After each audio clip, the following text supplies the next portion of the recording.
فرمایا سب کچھ کرنا مگر یہ 3 گناہ کبھی نہ کرنا. یہ 3 گناہ تمہیں جیتے جی مار دیں گے.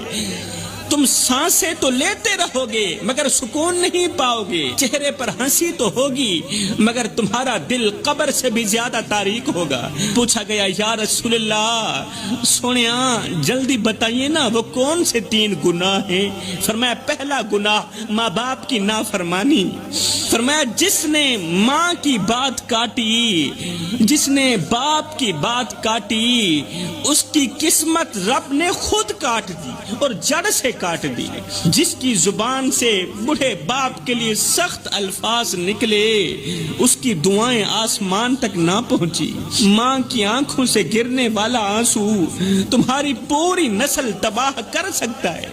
خدا را اپنی نسلوں کو بربادی سے بچاؤ، تباہ کرنے سے بچاؤ. ماں کی آنکھوں سے آنسو مت نکالو. باپ کی خاموشی اگر بد دعا بن گئی تو تمہاری دعاؤں کو آسمان پر پہنچنے کا راستہ ہرگز نہیں ملے گا. جس نوجوان کی رات ماں کی فکر کے بغیر گزرے اس کی صبح کبھی روشن نہیں ہوتی.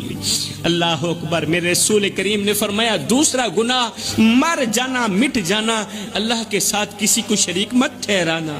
یہ وہ گناہ ہے جسے رب کبھی معاف نہیں کرے گا. جس نے تعویذ پر تو بھروسہ کیا، جس نے پرچی پر تو بھروسہ کیا مگر دعا پر بھروسہ نہیں کیا، جس نے پیر پر تو بھروسہ کیا مگر قرآن پر بھروسہ نہیں کیا، وہ رب کا نہیں، وہ گمراہی کا بندہ ہے، وہ تباہی کا بندہ ہے، وہ رب کا بندہ نہیں ہے.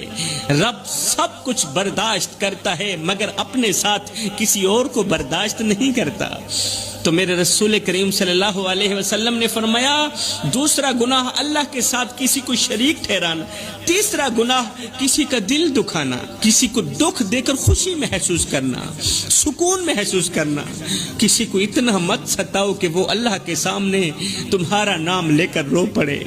کیونکہ جب مظلوم کی آہ عرش تک جاتی ہے نا تو ظالم کے محل مٹی میں ملا دیے جاتے ہیں، پھر طاقتوروں کے محل مٹی میں ملا دیے جاتے ہیں. جب مظلوم کی آہ عرش تک جاتی ہے، وہ آنکھ جو رات کے اندھیرے میں بہتی ہے، وہ دل جو بے آواز تڑپتا ہے، وہ لب جو کچھ نہیں کہتے مگر خاموشی سے بد دعا ہی دیتے رہتے ہیں، قسم ہے اللہ پاک کی ان کی فریاد عرش کا دروازہ جا کھٹکھٹاتی ہے اور اپنی بات منوا کر ہی دم لیتی ہے.